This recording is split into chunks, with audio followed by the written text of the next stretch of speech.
பகுதி செயலாளர் வேம்புலி. இவர் மேல பாலியல் தொல்லை அப்படிங்கிற பிரிவுல மவுண்ட் காவல் நிலையத்தில் ஒரு வழக்கு பதிவு செய்யப்பட்டிருக்காங்க.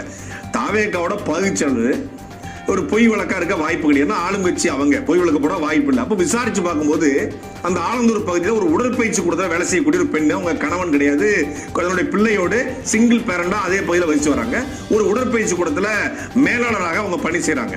இவன் எப்படியோ அந்த உடற்பயிற்சி கூடத்துக்கு போய் யார்ட்டையோ அந்த நம்பரை வாங்கிடுறான். வாங்கிட்டு சிங்கிள் பேரண்ட் அப்படின்னு தெரிஞ்ச உடனே என்ன பண்றான், தொடர்ச்சியா இரவு நேரங்களில் ஆபாசமாக அந்த பெண்ணுக்கு செய்தி அன்னோன் நம்பர்ல இருந்து வருது அப்படின்னு அவங்க டெலிட் பண்ணி விட்டுருக்காங்க, கண்டுக்கல. அப்ப அவங்க ஒரு கட்டத்தில் என்ன பண்றான், அந்த பெண் எங்க இருக்காங்க அப்படிங்கிறத ஐடென்டிஃபை பண்ணிடுறான். ஐடென்டிஃபை பண்ணி நேற்றைக்கு முதல் நாள் இரவு 10ஆம் தேதிக்கு 9ஆம் தேதி இரவு நேரம் அந்த பொண்ணோட வீட்டுக்கே போயிடுறான். வீட்டுக்கே போய், ஏன்னா ஆட்சி நம்ம ஆட்சி, நம்மளை யாரு கேட்பா, நம்ம பகுதி செயலாளர், நமக்கு எம்எல்ஏ அமைச்சர் எல்லாரும் நல்ல பழக்கம் அப்படிங்கிற திமிர்ல நம்மளை யார் என்ன பண்ணிடுவா அப்படிங்கிற கொழுப்புல அந்த வெறியில நேரா அந்த பெண்ணோட வீட்டுக்கு போய் அந்த பெண்ணிடம் தவறாக நடந்து கொள்ள முயற்சி பண்றான். பாலியல் தொல்லை கொடுக்குறான். அந்த பொண்ணு கூச்சலிட்ட பிறகு அக்கம் பக்கத்துல ஓடி வந்து தடுத்து அதுக்கப்புறம் ஓடி போயிடுறான்.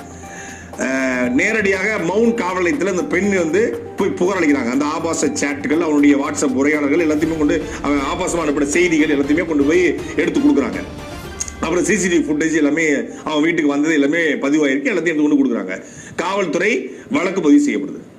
ஆனா வழக்கு பதிவு செஞ்சு கிட்டத்தட்ட 2 நாளாவது இன்னைக்கு வரைக்கும் அவனை பிடிக்கல. உடனடியாக தமிழக வெற்றிக்கழகம் தவறு செய்பவனுக்கு எப்படியெல்லாம் எந்த முட்டு கொடுக்குறா, நேரடியாக முட்டு கொடுக்க முடியாது. இது திமுக தான் காரணங்க, நாம் தமிழர் தான் காரணம், அதிமுக காரணம்ங்க அப்படின்னு சொல்ல முடியுமா? இப்போ பவர் கட்டு ஃபீஸ் பிடிங்கிட்டு போயிட்டாங்க திமுக காரணம் சொல்லி முட்டு கொடுத்துடலாம், ஏதோ ஒரு வகையில் முட்டு கொடுத்துடலாம். ஆனா இதுக்கு அந்த பொண்ணு வீட்டுக்கு போய் வேம்பலியை கொண்டு போய் விட்டது திமுக காரணம்.